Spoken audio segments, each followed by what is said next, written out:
How are you? Doing well. Just rounding out a great week on a beautiful Friday. How about yourself?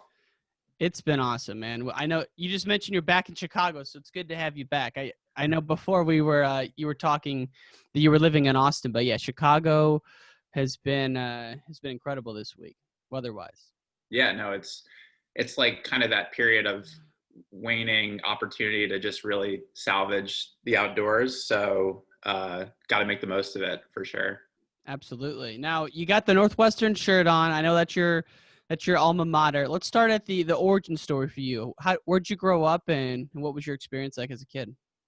Yeah, so I'm from outside of Philadelphia, about an hour north. Well, I guess I don't have to explain it like that in the wrestling community. I do it in the business world, but I'm from the Lehigh Valley. So, I grew up in a pretty intense athletic environment, especially with regards to wrestling. Obviously, a lot of talent has flown out of that pocket of Pennsylvania. Um, we didn't really have a ton of experience on the wrestling circuit or knowledge before, myself and my brothers started competing at a very young age. My dad didn't wrestle growing up, but we just happened to live in that area, and we were looking for winter sports, and that was something people seemed to be doing. So we signed up, I think, 5 or 6 years old, and just it was definitely not, not like a laid back, like, oh, we're just going to be kids and play this sport. It was, oh, like, these people are really serious about it. They're really good at it. And we're competitive folks, so we try to rise to the occasion and make the most of our situation. So I alluded to some brothers. I come from a really big family. Got 7 brothers and sisters. So growing up, it was a lot of sports, a lot of activities, staying busy, and we all were always engaged with either wrestling or football, track and field, lacrosse. We just kind of we're doing everything. My mom did a really good job of keeping us busy because it's hard to it's got to be hard to entertain that many bodies. So What'd so your yeah. pops do? What's that? What'd your pops do?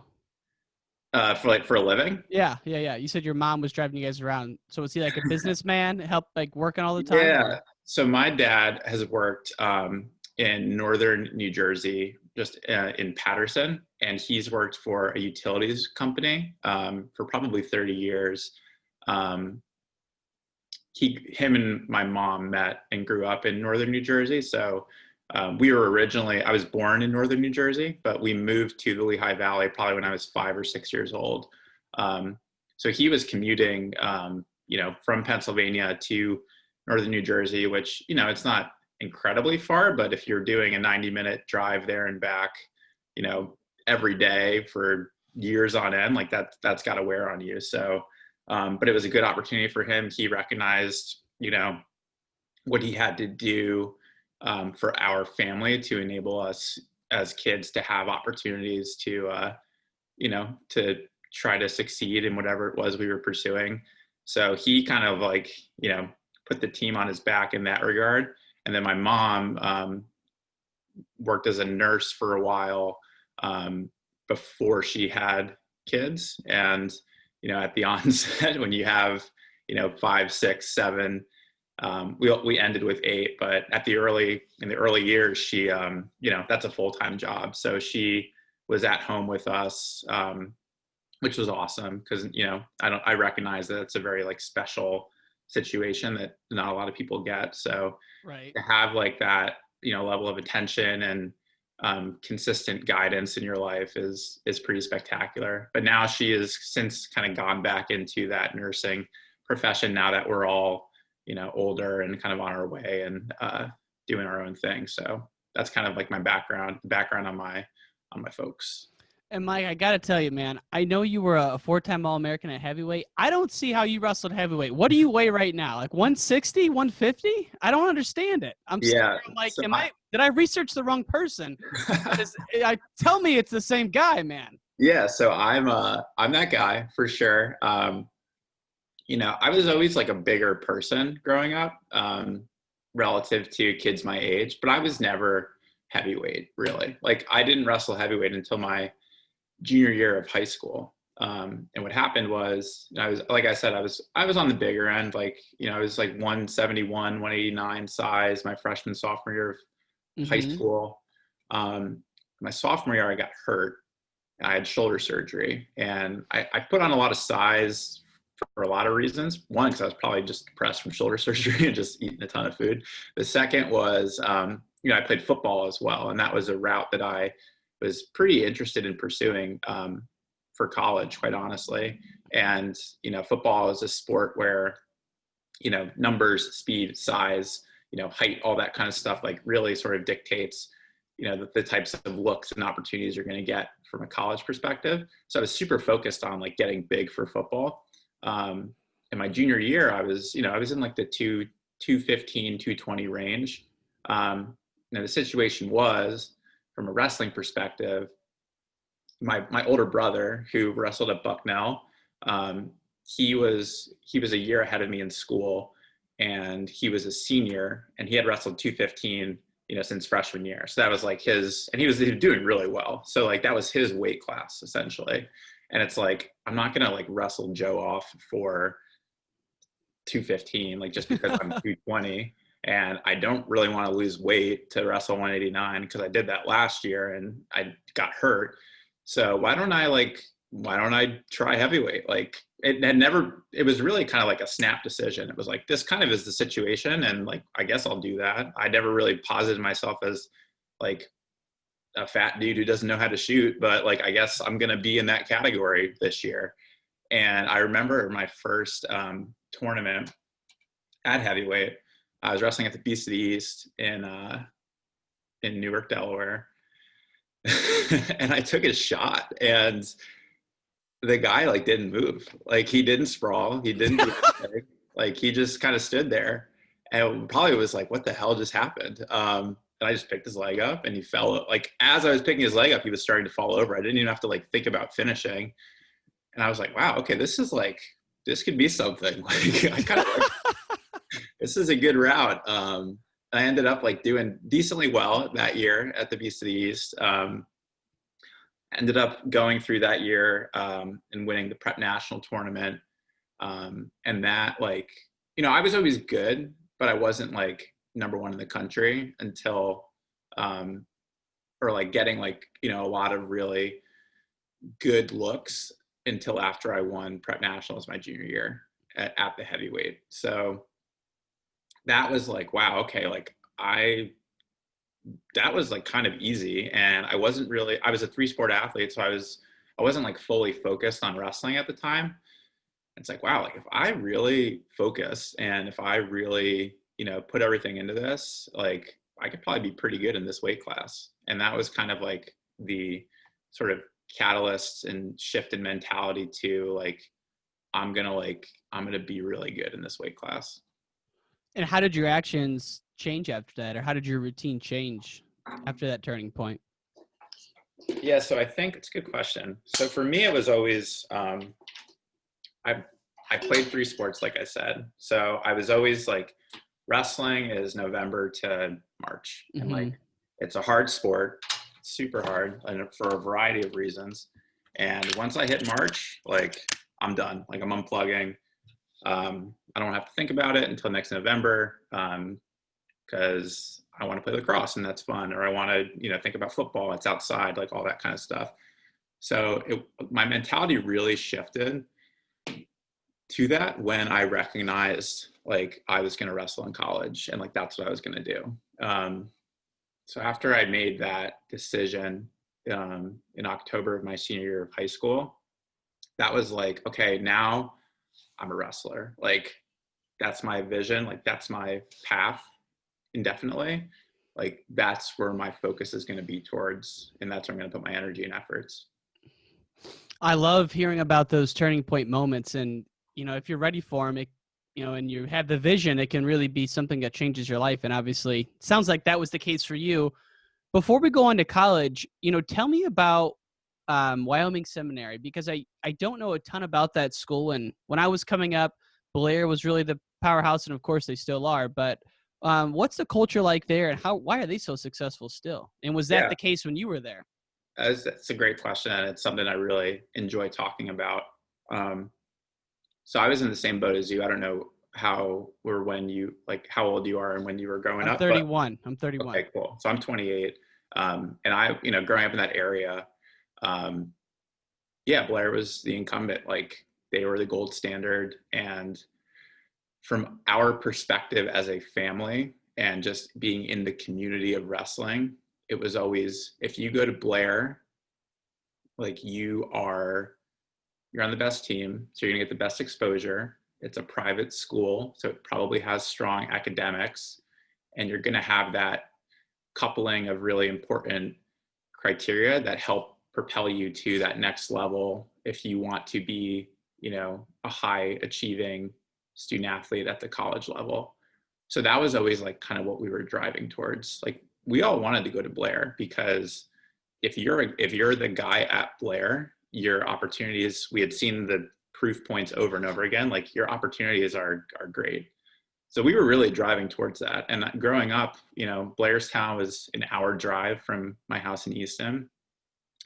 Like, we would go into the room and go to practices, and I knew Coach Buxton pretty well, and our family like would go there once or twice a week. And that's where we wanted to be, because that was better than, Easton was great, or that area was great, but we had high aspirations from an athletic and academic perspective, and we thought that was going to be the best environment.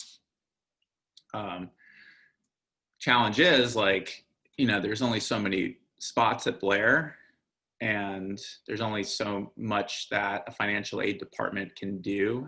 Even if you get accepted, like, can you even afford to go there?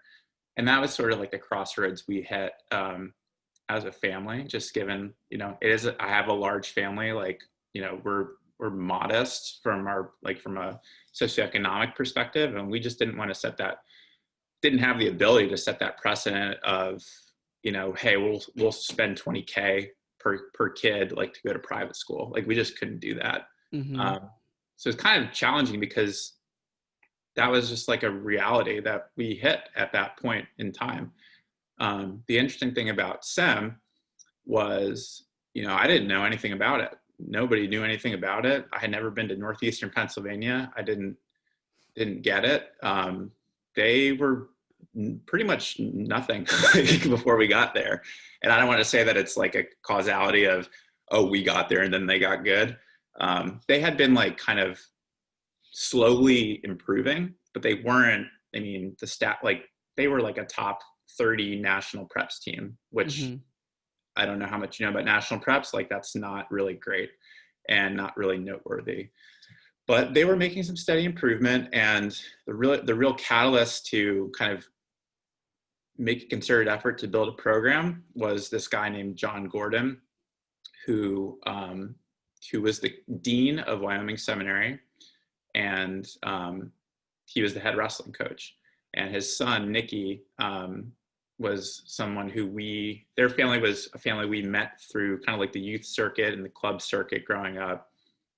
His son Nicky was about to be a freshman, and he was super adamant on, hey, like, my son's a good wrestler. We have like 2 other really good wrestlers from the area on our team right now, but we need more, and we want more, and we have aspirations and a vision to go to the best tournaments, compete at the best tournaments, and give you the same exposure and opportunity that you would want to get at Blair Academy. Mm-hmm. And, like, from a cost perspective, it was just much more reasonable and affordable for our family. Do you live there like you do at Blair too? It is a boarding school. Yep. Oh, wow. So it's essentially like the Pennsylvania version of Blair, that, like, nobody had just made a concerted effort to, like, build up as an athletic program. Got like it. Literally the same thing. It's kind of crazy. Yeah. And basically, so I went up there, my older brother and myself went up there the same year. He was a freshman, and I went up there as an 8th grader. leaving the roost as an 8th grader. No way. Yeah. How So far I away? How far away is it? Just for point of like reference. an hour and a half. Okay. So I lived, Mm. talked about John Gordon, the head wrestling coach and dean. I lived with his family for an entire year because I couldn't live in the dorms with the upper school students because I was only in 8th grade. Mama McMullan. If I'm pronouncing your last name properly, man, that must have been a tough day to see both of the, couple of the sons go away. So you get up there. I mean, what I can never understand how challenging that must be to break away at such a young age. But a lot of times people say it's fun. It's like going to camp all the time. What was your experience in battling the loneliness and things like that? Yeah, so I think boarding school it's a very unique experience, and it's like very case by case with regards to like how it goes for the folks who go through it. I fell into the camp of it was great for me, and it really like helped accelerate a lot of important qualities in my life. Like I really developed my personality. From an academic perspective, I really got to develop kind of, how I approached school, how I thought about school, what I was interested in. Um, and it just gave me like, more autonomy at a young age and like helped me kind of assume the responsibility that I knew I was going to have to be like a successful adult. So like it kind of like put me in that scenario way earlier. And because of that, by the time I got to college, like I just felt much more calm, prepared, and I was just like, oh, I've already done this. Like I've already done the whole, not at home, living in the dorm situation. So that really didn't like, shake me or really phase me, so I could really focus on sport and school, which, was ultimately why I went there. Well, and especially the academic transition to Northwestern, most of the time is very steep for students. What was it like for you coming from an elite boarding school on the East Coast? Yeah, so I think because of that, I was at SEM. We had, every night in the dorms, you had like a 3-hour mandatory study hall where you had to have your doors open, where people were like walking around checking on you. So I kind of just built that reflex of, hey, like I have to carve out time every night that's allocated towards studying. And also being at the boarding school, a lot of the teachers that you're going to class with or learning from live on campus. Mm-hmm. So you've got like that level of access where and sort of normalized like, oh, if I have a question, like, or I don't get something, I can just go talk to my teacher outside of class and like, we'll figure it out. So I think like those are really two critical elements that predicate success, like at the college level. It's like, how much are you willing to go seek out help and guidance from your professors, capitalize on office hours, that sort of stuff. And like from a time management perspective, like how do you structure your days? Do your days even have structure? And like, are you, setting yourself up to like be prepared to, make the most of, the assignments and quizzes and tests that you're going to have to take? See, that's an amazing thing because I didn't even realize like daily structure until I started listening to Tim Ferriss when I was like 26, and I'm like, oh crap! Every successful person has it down to like a T, and I have that now. But I mean, you had that at a much younger age. How were the wrestling practices carved up back then? Was it your typical 3 o'clock and then you'd get out and go study, or was it unique because you guys all lived there? So it was a little unique because we would have like a 3:30 to 6 was kind of like the pocket. And then we had, as part of the dorming experience, every usually every night during the week, you had family style dinner, which I think is awesome. Basically, you had to go to the dining hall and you were assigned to a table of 8. Okay. Where there were 2 faculty members who lived on campus and then 6 students who lived on campus. And those tables rotated every 2 weeks. So you got new faculty members, new students on campus, and it was literally just a round table, meal where you were like getting to know people. And you went from practice to that. Once you wrapped that, and you had to like, you had to wear a collared shirt and khakis and stuff to those events. Then once you wrapped that, then you went back to the dorm and then you started your study period. All business, man. Exactly. How did you end up in Chicago for school? Yeah. So for me, I had a lot of opportunity for college. Growing up in the East Coast, like I always assumed that the Ivy League was sort of like the pinnacle of the student athlete experience. And like, that's what I was always striving for. Mm. I mentioned that I played football, lacrosse, and wrestling. And I originally was recruited for football, and that was sort of what I thought I wanted to do. And I had gotten an offer and gotten accepted to Harvard for football. And I initially verbally committed to go to Harvard and play football. And I was sort of shut down the wrestling recruiting. And I made that decision in like July before my senior year. And the more some time passed, and the more I sort of thought about it and like why I made that decision, like really what it boiled down to was, and this is like not a knock against the university by any means, but the only reason I wanted to go there is because it was named Harvard. Like if you wasn't called Harvard, like I didn't really like anything else about it at that time. And that was in 2007 or 8. Got it. Or 9, sorry. Yeah. And like, that was a tough conversation to have with yourself. Cause it's like, you're competitive, you work really hard. And like, that's like, everybody wants that. Like guidance counselors want that, family want that.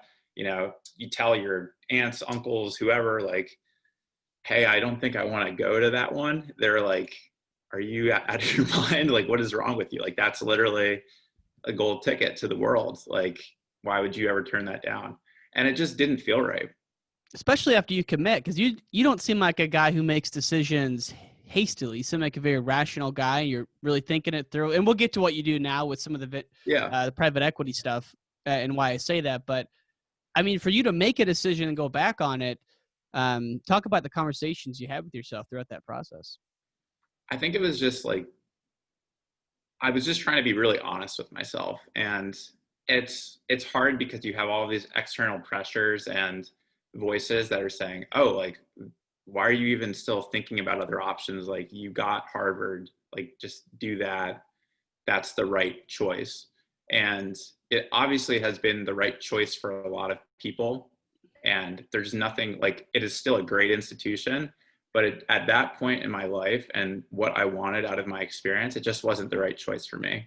And I just got to that point after several weeks of kind of sitting on the reality of me going there. And I just had to be honest with myself. And that was challenging because you have so many people who want that for you and think that that's the right choice. But I just knew that it wasn't the right choice for me. So I had a conversation with my mom when I got to that point, and she also saw that and felt that. And just for her to kind of have that alignment and thought with me in that moment really gave me the confidence that I was doing the right thing, and gave me the courage to sort of open things back up and pursue other options. So when I did that, I thought about what I really wanted. Okay, I wanted a really competitive athletic experience. Like, I'm a competitive guy, and Harvard, Ivy League football is great, but there's no playoffs. You don't play for a national championship. Like, you're one of 100 people. Like, I felt like I had a lot to offer from a competitive standpoint, and I wanted to put myself in the best situation possible to maximize my full potential. So I knew that was something that was really important to me. But I also knew that I didn't want to sacrifice academic pedigree in the process. So I thought about, like, okay, Ivy League is maybe not what I want right now. Like, what are the other combinations of those factors that exist in the world, in the wrestling world?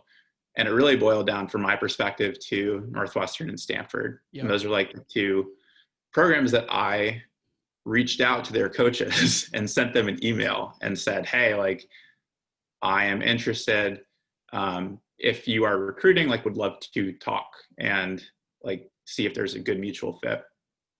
And to Northwestern's credit, like, they responded immediately. they got me on a plane very quickly. And I visited like a week later. And How did you go growing from football back to wrestling though at that point?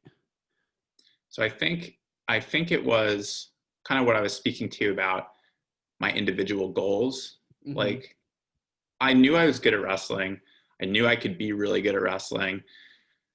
Wrestling's really hard and it's not fun, and football's more fun and not as hard.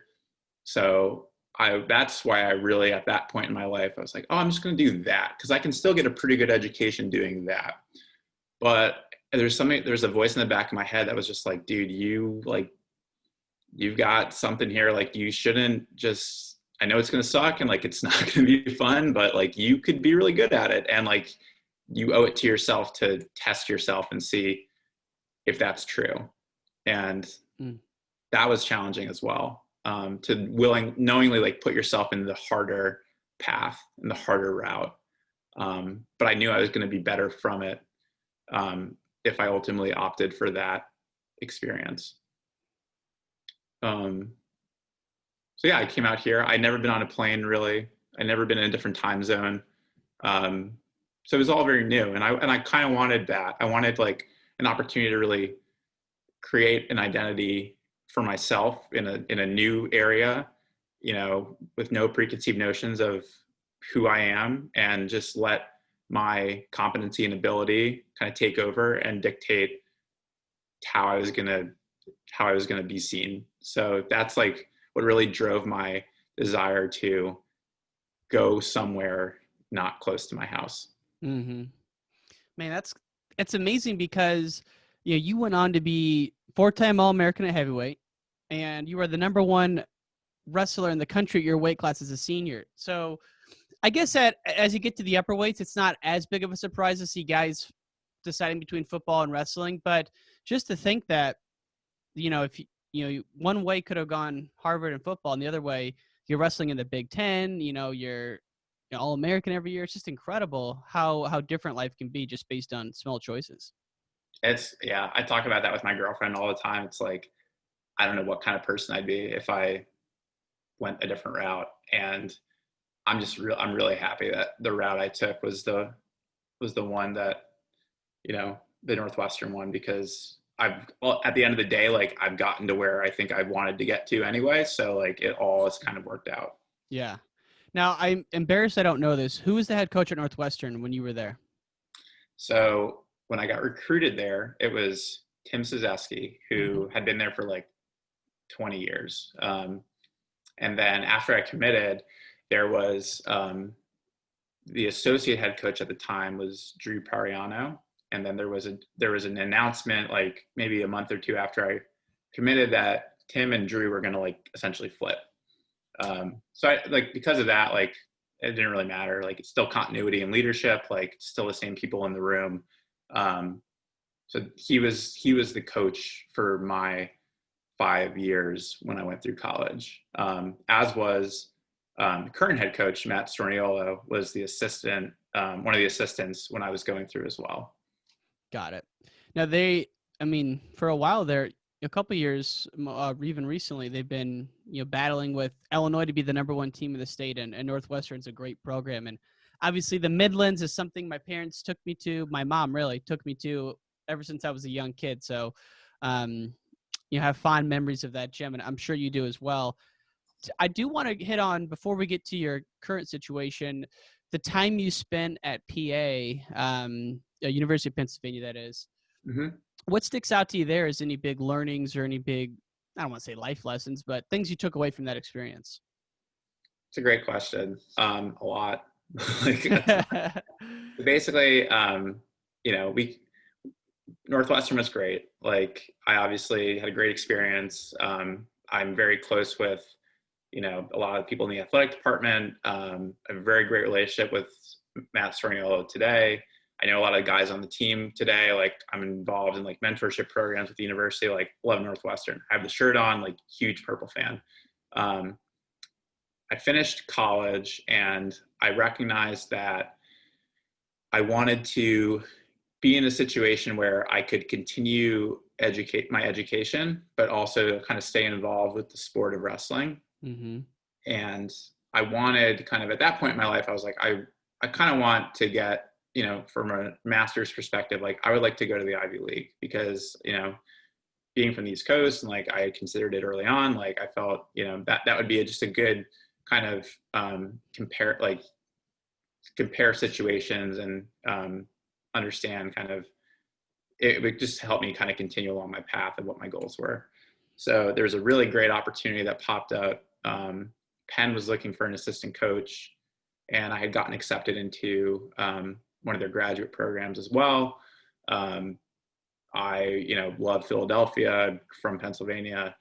So it was just like a really sweet situation that I fell into. And, as like a 23-year-old, you get like an assistant coach job, right? And like you've seen like other assistant coaches and you're like, oh, I'm just gonna wrestle kids. Like I'm gonna go to school and I'm just gonna wrestle kids in practice. And like that's kind of cool. Like I'll just work out, like I'll teach them something in the room, and it'll be great. Well, I didn't realize like how much goes into being a college coach, and in particular, like if you want to be a good college coach, like your ability to develop talent in the room is obviously really important. But the two most critical factors that predicate success for a college wrestling program from a coaching perspective is your ability to fundraise and your ability to recruit talent. It's much easier to have a kid who is an 8 out of 10 and turn him into a 9 out of 10 versus a 4 out of 10 into a 9 out of 10, right? So it's like if you can attack that at the outset and get the right kids from talent, from a personality, from a culture perspective, it's just going to help accelerate the trajectory of your program. And I didn't realize that as an athlete. Like I was just focused on myself. And so you weren't a GA, you're a coach. I was a coach. I was an assistant coach, and that's tough. I mean, to your point, yeah. I don't think people realize how much coaches work. Just the constant calling of recruits, traveling. I mean, what was a day in the life like during this experience? So the other thing too that was a really important lesson for me to learn in this experience was, hey, like I'm 4-time All-American. Like I'm one of the best people to never win the NCAA tournament. Like I shot at heavyweight, and that's cool. Like having that, just like carrying that with me and going into a conversation with a recruit and their family, like that isn't enough to like get somebody on your side. Like that's not enough to sell your program. Just like being a person, like that's good. Like that gets people interested and engaged, but that's not what's going to like ultimately sell somebody on the quality of what you're providing as a program. And that was like the number one takeaway from my experience from coaching. Like I can't just show up, have people look at me and be like, oh, that guy's impressive. Like we're going to go to school there. Like it doesn't work that way. You have to be able to communicate effectively. You have to be a really good listener. You have to like understand like what people care about. You have to like be able to show empathy and like connect with people on a human level.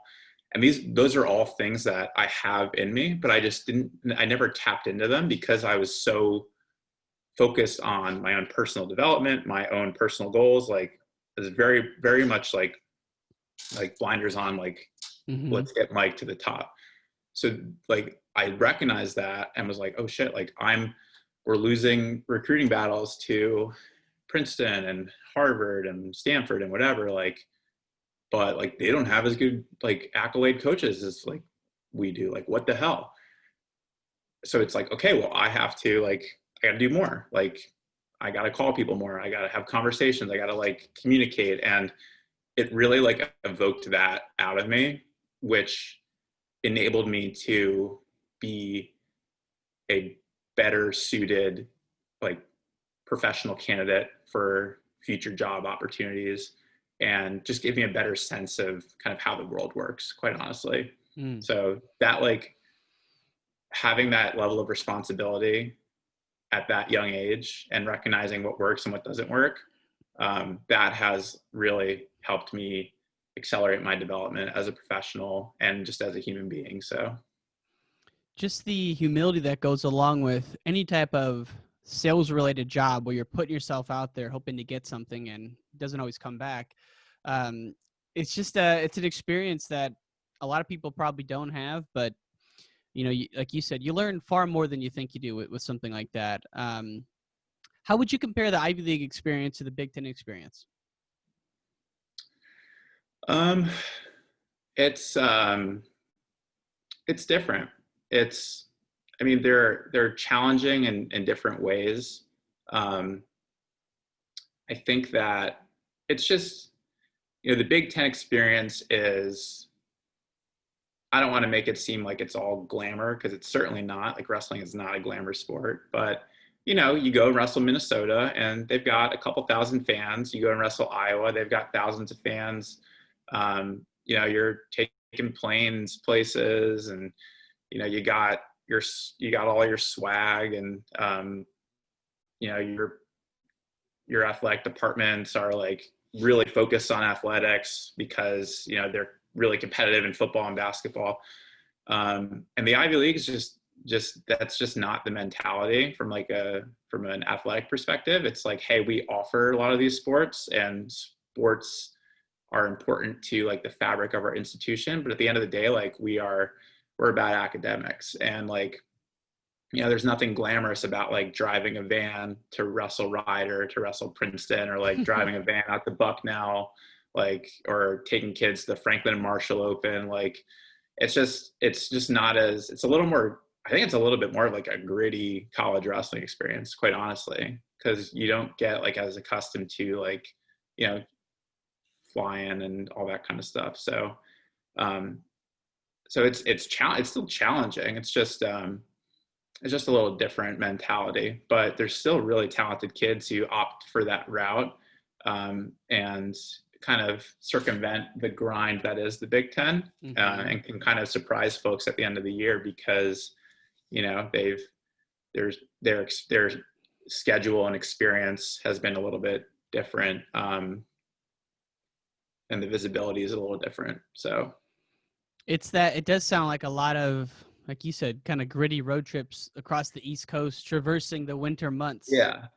Yeah. And it's like, that's stuff that I did when I was a kid. And like, that was hard. And it was just kind of like a back to reality of like, oh, like, no, you don't fly everywhere. Like, you don't get to go on these glamour, trips to wrestle Stanford and Cal Poly and spend December in San Luis Obispo. Like, no, like sometimes you gotta like, ship out to Millersville and like wrestle those guys. Like, it's just different.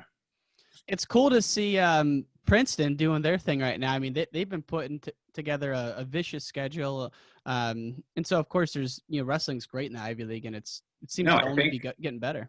I would agree. I think like, if you think about like the type of makeup of a person who wrestles, it's usually like somebody from blue collar background, lower socioeconomic background, who's pretty focused and driven and has a good mentality. Like, there are a ton of qualified kids who hit the Ivy League criteria, and the way that the Ivy League is structured with regards to need-based financial aid versus athletic scholarship.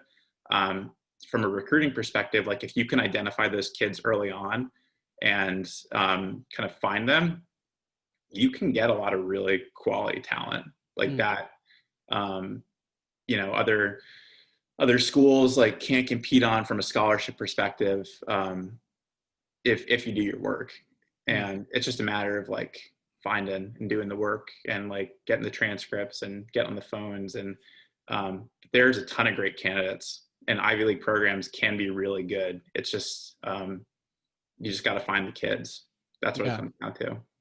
Well, it's like, look at you. I mean, you were one of the top recruit in the country at your weight class. And, I would think, going to Wyoming Sim, that all of the upper echelon educational schools like a Stanford, like a Northwestern would already be all over you. But I mean, I think there's so many kids to recruit, I mean, you've been through it.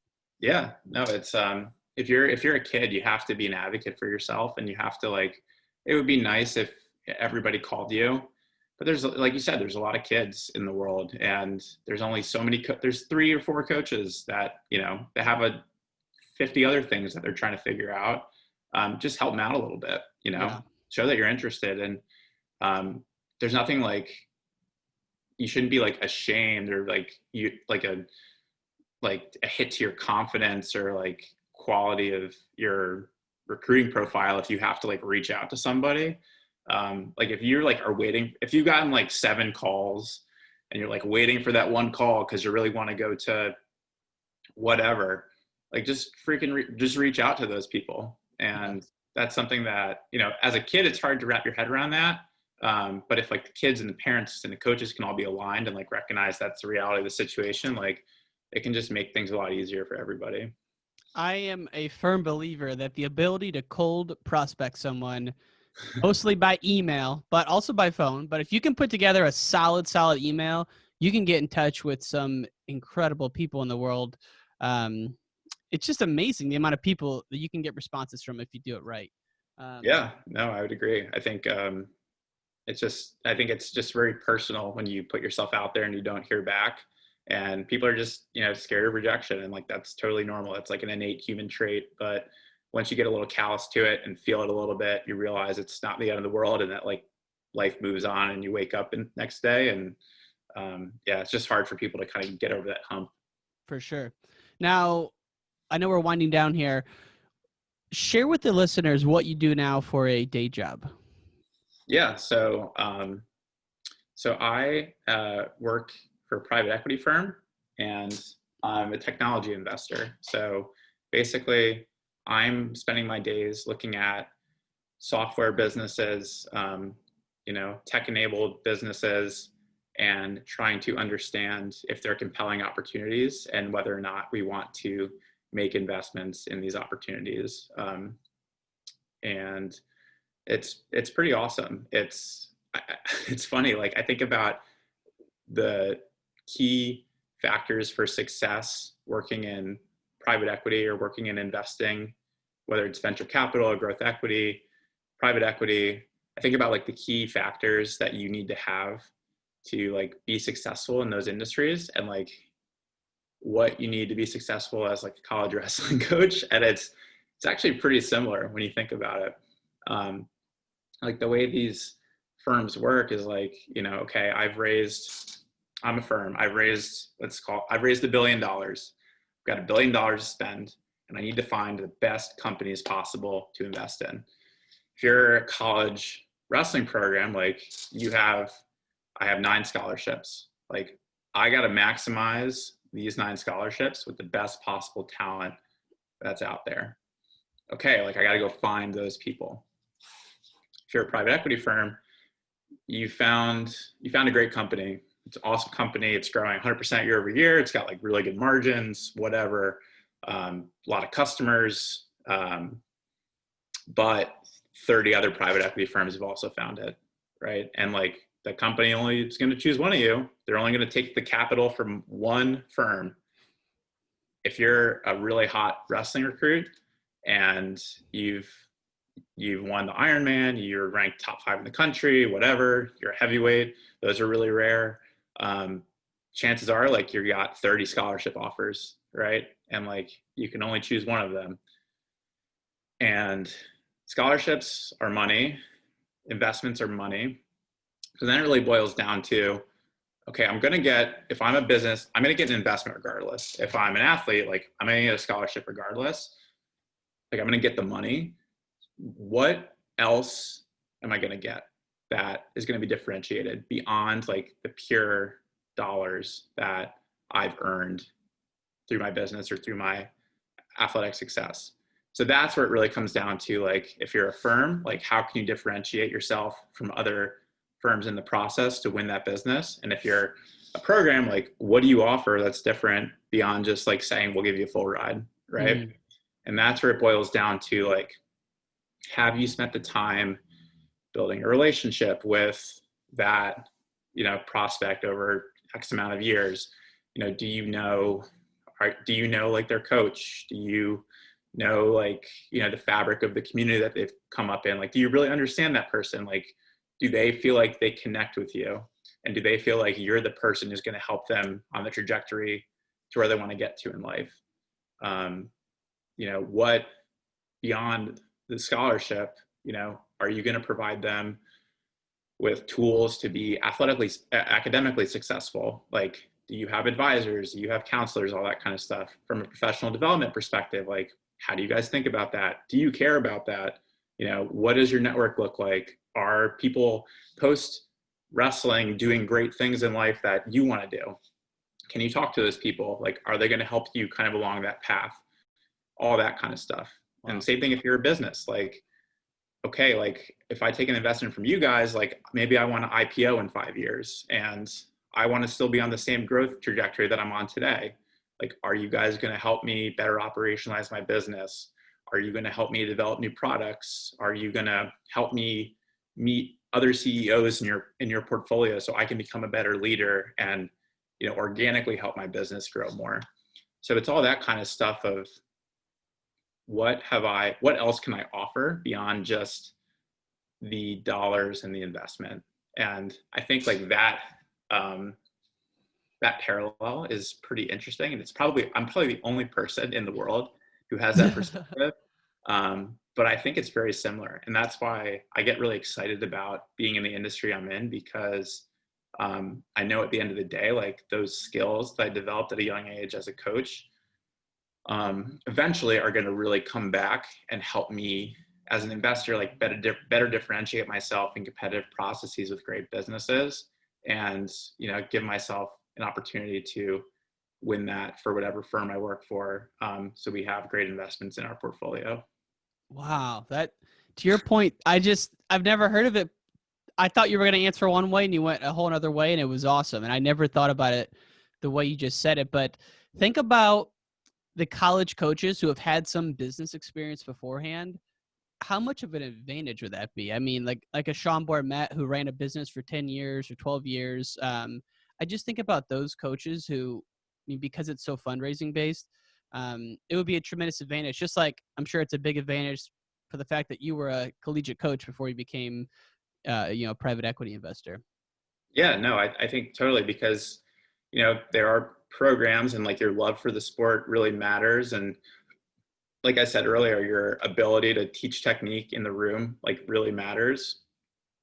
But fundamentally, like your ability to recruit great talent, whether that's, fellow coaches or athletes, get people to buy into your vision of what you're trying to build. And you think about that from like a fundraising perspective. The other parallel between private equity and college coaching is on the fundraising piece. Like if you're a firm, you want, endowments, pensions or whatever to invest dollars with you. And they have a lot of places they can invest dollars with, but like, why is your firm different? Like, why is your vision different? Like, are you going to be the big thing? Like, are you going to have great returns? Like, why should I pick you? Same thing from like a fundraising perspective. Like if you're a college coach, okay, like what is your vision for the program? Like, is the trajectory looking promising? Like, can we look at historical like trends and see like, oh, you guys are on the up and up. And if I give you $250,000, you're going to use it wisely to kind of feed that growth and continue to build a great program. So yeah, I think the people who have had that experience and have the sort of business acumen that you can develop kind of outside of the sport and then are able to kind of come back in and incorporate that into the day-to-day that they experience as college coaches are certainly, better positioned and advantaged when it comes to, being competitive from like a recruiting and fundraising perspective. I can imagine. I mean, I have so many follow-up questions based on that, but I know we have to run. Just my last thing I was going to say is I don't think a lot of people, including myself, have any idea how much fundraising college coaches do. Even if you have the 9.9 scholarships, it's not like it's just guaranteed. The scholarships, sometimes you're fundraising them, but it's an ongoing thing. So it's not like, the scholarships are important, right? But it's like, what's your budget? And your budget determines what your year looks like. And if you're a kid, you want to sign up for a great experience. Like you've wrestled in gyms in bumblefuck Pennsylvania, like every crevice of wherever, like it sucked. It was really hard. And like you got into college, like you made it. Okay, I'm here now. I want my college experience I want to be rewarded for all the hard work I did. Like I know how to wrestle. I know how to go to tournaments. Like I'm still going to do that, but can I do it in a better way and a differentiated way? And it's more fun to be at a program where, you're going to San Luis Obispo in December, and like, yeah, you're going to wrestle Cal Poly while you're out there, but you're going to spend 2 other days, just soaking in the California coast and having an experience and opportunity that you wouldn't otherwise get if you didn't do this sport. And the programs that fundraise well and can facilitate like those types of things are the ones that are just going to continue to get better talent, because when the recruiting pitch, it's like, hey, like, yeah, we, every year, like we, right around December, we know, like, we know the wrestling season's long. Like, we know you guys have worked hard in preseason and like got a couple matches under our belt. Like, right before December and Christmas break and stuff, and Midland's coming up, we'll go out to the West Coast for a couple of days and like, let you guys enjoy like the water and, all that kind of stuff. That's a much more compelling message as a young kid, like who is yearning for a better opportunity, which is why they're trying in wrestling in the first place. It's just a much better message than, it's like nice that we get to wrestle like, Ryder and whatever, and it's all really close, and it's like nice because we can just bus everywhere and like, just knock these. We got all these programs around us. It's great, and you're like, okay, yeah, but like, I've already done that, like. So for the programs you have who are able to like develop these great budgets and have these differentiated experiences and opportunities that they can pitch to kids, I think that's incredibly important and like a really key differentiator from a recruiting perspective. For sure. I mean, it's a no-brainer. Mike, I really enjoyed this. I know. And it's like the amount of coaches where I think they could use a little more business acumen or a little bit more just panache. I mean, I don't know how to describe it, but and I'm not going to mention them, but there's some out there and you're like, you got to have a little more energy, you look at what Cornell's done, Ohio State's done. He's 2 of the best leaders in the game. Mike, I have to run, unfortunately. Thank you very much for your time, sir. I enjoyed the conversation. And now that you're back in Chicago, we got to meet up and grab a couple of beers at some point. 100%. Thanks for having me on. It was really great catching up, and hope you have a great weekend. Thanks, Mike. Take care, man. See ya.